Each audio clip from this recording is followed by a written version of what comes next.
आइए देखते हैं अब दूसरे प्रश्न को। दूसरा प्रश्न क्या कहता है, यदि किसी आयत, यहाँ पे आयत के बारे में सवाल है, यदि किसी आयत की लंबाई और चौड़ाई का अंतर 5 मीटर है तथा परिमिति 110 मीटर हो तो लंबाई तथा चौड़ाई ज्ञात करें। हम लोग को क्या निकालना है, लंबाई और चौड़ाई ज्ञात करना है। और यहाँ प्रश्न में दिया हुआ है कि लंबाई और चौड़ाई में अंतर कितना होना चाहिए, 5 मीटर का अंतर होना चाहिए। तो यहाँ पर हम किसी एक को मानेंगे, लंबाई को मानेंगे या चौड़ाई को।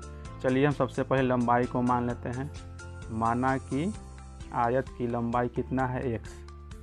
आयत की लंबाई जो है, लंबाई को शॉर्ट में इस तरह से लिख रहे हैं हम लोग, लंबाई मान लिया हम लोग x मीटर, क्योंकि सब मीटर में दिया हुआ है इसलिए हम लोग मानेंगे मीटर में भी। तो जब आयत की लंबाई हम x मीटर माने हैं तो आयत की चौड़ाई कितना हो जाएगी, चौड़ाई को इस तरह शॉर्ट में लिखते हैं। चौड़ाई कितना हो जाएगी, अंतर 5 मीटर दिया हुआ है तो यहाँ पे अंतर या तो प्लस करके हम लोग जोड़ सकते हैं, जैसे कि या तो x + 5 मीटर चौड़ाई, अगर ऐसे मानेंगे x + 5 मीटर मानेंगे तो इस तरह से हल करेंगे। या हम लोग एक और मान सकते हैं, निगेटिव में अंतर ही मानना है तो x - 5 मीटर। दोनों में से किसी एक को मानकर हम लोग प्रश्न को हल करेंगे तो भी जवाब दोनों में सेम ही आएगा। तो सबसे पहले हम लोग x + 5 को लेकर चल देंगे, उसके बाद हम यहाँ से इधर हम लोग x - 5 मीटर मान के देखते हैं कैसे क्या उसका उत्तर आएगा। तो यहाँ पे दोनों मान लिए। अब प्रश्न में क्या दिया हुआ है, प्रश्न से दिया हुआ है परिमिति, आयत की परिमिति आपको दिया हुआ है। आयत की परिमिति कितना दिया हुआ है, 110 मीटर। देखिए यहाँ पर दिया हुआ है आयत की परिमिति 110 मीटर। अब आयत की परिमिति का सूत्र क्या होता है, सूत्र होता है इसका 2 × लंबाई जोड़ चौड़ाई, यह होता है परिमिति का सूत्र। इस तरह से हम लोग सूत्र लिख दिए। अब हम लोग लंबाई दिया हुआ है x, इसको पहले माने हैं जोड़ वाले को चौड़ाई, तो जोड़ को लेकर चलेंगे। तो 2 × लंबाई हो गया x, चौड़ाई हो गया x + 5 बराबर 110 मीटर। इधर भी मीटर सब है, यह भी मीटर है, ठीक है। अब आगे चलेंगे हम लोग, यहाँ पर क्या करेंगे, 2 में x क्या हो जाएगा, 2x + 5 मीटर, इतना हो जाएगा = 110 मीटर, ठीक है। अब आगे चलेंगे, ये 2 यहाँ पर क्या है, इंटू में मतलब गुना में है, इसको उस साइड भेजेंगे तो हो जाएगा भाग में, तो इसको यहीं छोड़ देंगे। 2x + 5 और 2 को क्या करेंगे, इसको बराबर के उस साइड भेजेंगे तो 110 बटा क्या हो जाएगा 2। इसको अगर काटते हैं तो कितना में कटेगा, 2 × 5 = 10, 2 × 5 = 10, मतलब हो गया 55 मीटर। यहाँ तक आपको समझ में आ गई होगी।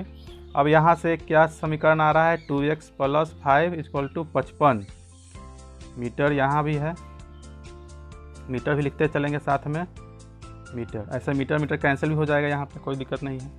अब यहाँ हो जाएगा 2x बराबर, यहाँ जोड़ में इसको भेजेंगे उस साइड तो क्या हो जाएगा, घटाव में 55 - 5 कितना हो जाएगा, यह हो जाएगा 50। इसलिए x का मान कितना यहाँ आ जाएगा, 50 बटा 2, 2 से काटेंगे 50 को 25, उल्टो x का मान आ गया 25। चूँकि x का मान आ गया 25 तो हम लोग लंबाई कितना माने थे, लंबाई माने हम लोग x, देखिए यहाँ पर लंबाई माने हम लोग x और मीटर, तो x मीटर, तो यहाँ x का मान कितना आया, x का मान आएगा 25, तो x की जगह पर 25 रख देंगे तो 25 और क्या हो जाएगा मीटर। तो लंबाई हो गया 25 मीटर।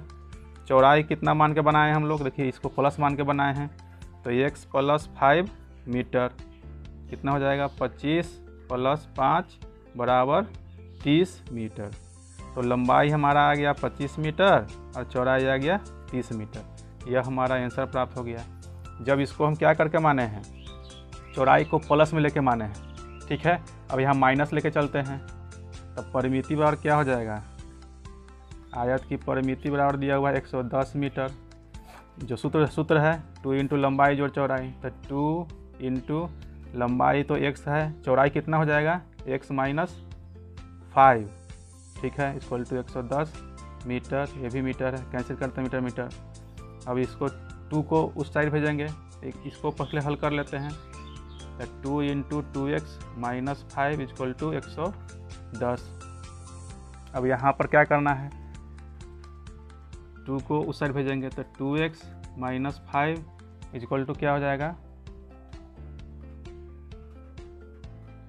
= हो जाएगा 110/2। ये कितना हो गया, 55। अब देखिए यहाँ पर 2x = 55 + 5 कितना हो जाएगा, 60। यहाँ पर x क्या हो जाएगा, 60/2 = 30।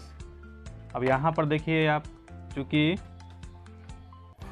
x का मान आ गया 30, तो लंबाई कितना आ रहा है, लंबाई मान है x मीटर, मतलब 30 मीटर। और चौड़ाई कितना आ रहा है, चौड़ाई आ रहा है x - 5 = 30 - 5 = 25 मीटर। तो यहाँ पर देखिए, यहाँ पर थोड़ा सा उल्टा आ गया, लंबाई आ रहा है हमको 30 मीटर और चौड़ाई आ रहा है 25 मीटर। तो अब गौर, थोड़ा सा ध्यान देने की बात है, यहाँ पे लंबाई है 30 मीटर, 25 मीटर चौड़ाई है, यहाँ पे लंबाई है 25 मीटर और चौड़ाई है 30 मीटर। तो यह दोनों में से कौन सा आंसर हमारा मान्य होगा, कौन सा नहीं मान्य होगा। तो देखिए, आप सभी लोग जानते हो कि लंबाई जो होता है, लंबाई हमेशा क्या होगा, लंबाई जो होगा हमेशा क्या होगा, बड़ा होगा चौड़ाई से। ठीक है, जो लंबा होगा वो ज़्यादा होगा, चौड़ाई कम होगा। तो यहाँ देखिए, यहाँ लंबाई क्या आ रहा है, 25 मीटर, यहाँ पर चौड़ाई क्या आ रहा है, 30 मीटर। तो यह हमारा आंसर क्या होगा, मान्य नहीं होगा, गलत हो जाएगा। यहाँ पे लंबाई कितना आ रहा है, 30 मीटर, यहाँ आ रहा है 25, चौड़ाई 25 मीटर, तो यहाँ पर लंबाई ज़्यादा है। इसका मतलब हमारा आंसर कौन सा होगा, ये वाला हमारा आंसर जो है सही होगा। तो इस तरह से हम लोग क्या करेंगे, चौड़ाई को प्लस में हम लोग नहीं मान के चलेंगे। यह दोनों तरीका हम लेके चले हैं। आप सोचिए कि अंतर है, तो अंतर है तो +5 का भी हो सकता है, यहाँ ले सकते हैं, -5 ले सकते हैं। लेकिन जब भी लेंगे लंबाई को अगर x मानते हैं, लंबाई को x मानेंगे तो चौड़ाई क्या होगा, हमेशा कम होगा। तो x - 5 करेंगे चौड़ाई को। अगर चौड़ाई को x मानिएगा तो लंबाई हमेशा क्या होगा, ज़्यादा होगा। तो चौड़ाई को अगर x मानते हैं तो लंबाई हो जाएगा x + 5। तो इस तरह से हम लोग इसका आंसर हल करेंगे। आप समझ गए होंगे कि हम यहाँ पे चौड़ाई को x - 5 लेकर ही बनाना क्या होगा, सही होगा। तो जब भी आप बनाएं तो यह तरीका नहीं अपनाएंगे, इस तरीके से नहीं बनाएंगे। हमेशा आप क्या लेके चलेंगे, अगर लंबाई x माने हैं तो चौड़ाई को माइनस में लेकर -5 मानना है, चौड़ाई को कम रखना है। अगर चौड़ाई को x मानिएगा तो लंबाई को ज़्यादा रखना है, मतलब x + 5 रखेंगे। तो इस तरह से हम लोग इस प्रश्न को हल करेंगे। यह प्रश्न ही यह हल ही सही होगा। यह हल जो है आपको पूरा नंबर इसमें नहीं मिलेगा। हो सकता है कि चेक करने वाला आपको जवाब को गलत करार देते हुए इसको काट भी दे। तो इस तरह से हम लोग इस प्रश्न को हल करेंगे।